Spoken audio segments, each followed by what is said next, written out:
Si po kaloni? Herë po e bëj hapjen duke ju falenderuar dhe për durimin që patët për këtë vonesë vogël.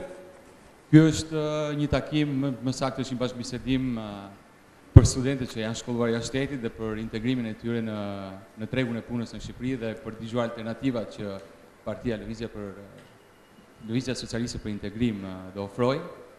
Dhe kemi të ftuar zotin Ilir Meta, kryetar, dhe kandidatin për qarkun e Tiranës, Lajda Gjoshe. Do i pasoja fjalën zotit kryetar Ilir Meta për sa i përket mundësive dhe alternativave që ne kemi në program dhe mendojmë që mund të japim kontributin ton për studentët që janë shkolluar jashtë shtetit. Që i pjesë e mirë e plejadës intelektualëve të shquar të vendit tonë, në të gjitha fushat, janë formuar në shkollat lindore dhe kanë qenë mjaft kontribues në gjitha drejtimet. Tani është koha që ne t'i kthejmë gjithnjë më shumë ekspertizës sonë, pra të rinjve, të rejave të Shqipërisë që janë formuar, janë edukuar gjatë tyre 20 viteve në universitetet nga më të mirat jashtë vendit dhe gjithë atyre që janë formuar në Shqipëri dhe që njëkohësisht kanë patur eksperiencat e tyre përsëri përse takon studimeve pas universitare apo formimeve të ndryshme, trajnimeve të ndryshme, sepse jemi në një botë ku përjetojmë procesin e globalizimit, jemi në një kontinent ku jemi të angazhuar për integrimin, por në fundit gjitha këto kanë një qëllim që nga këto procese Shqipëria të përfitojë dhe të mos humbasë.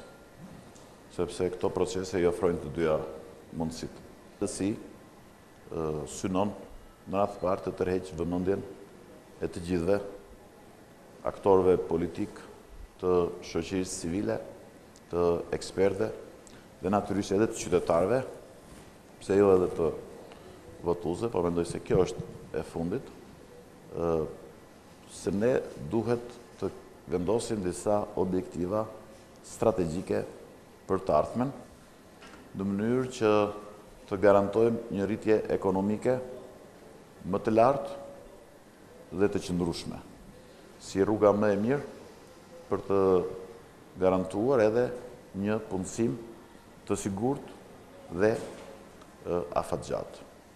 Një ekonomi e cila jo vetëm prodhon, por njëkohësisht edhe që eksporton. Sepse thelbi kryesor i gjithë situatës ekonomike e cilët ndodhet sot vendi është çfarë do të prodhojë Shqipëria, cilat janë mundësitë për të ulur importet përmes rritjes së prodhimit vendas dhe çfarë do të eksportojë Shqipëria në mënyrë që të kemi një ekonomi që rritet në mënyrë të sigurt dhe të qëndrueshme, që konkuron dhe që fiton nga proceset integruese dhe jo që shkon drejt falimentimit. Në këtë plan duhet parë edhe politika e taksave. Për ne, prioritet kryesor sot është çështja e punësimit.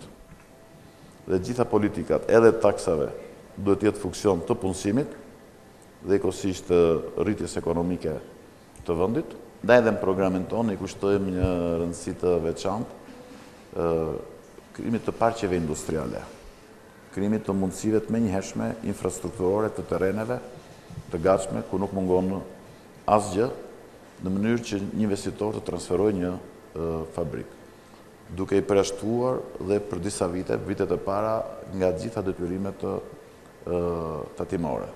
Pse? Sepse interesi ynë duhet jetë punësimi. Kjo është ajo që ne duam të fitojmë sot. Një nga sektorët më të rëndësishëm dhe më të domosdoshëm për zhvillimin e vendit vazhdon të mbetet ai i bujqësisë, që jep një kontribut të jashtëzakonshëm në gjithë prodhimin ton, por që merr një përkraje të papërfillshme nga buxheti i shtetit. Vetëm $7 milion është fondi subvencionimit në vit, ndërkohë që janë vetëpunësuar 495.000 veta sot në këtë sektor. Dhe natyrisht që në kushte të tilla mund të themi që këto politika mbështetëse, këto politika subvencionuese, në rastin më të mirë ndihmojnë për të promovuar disa shembuj të izoluar dhe në rastin më të keq për të zhvilluar një lloj klientelizmi politik.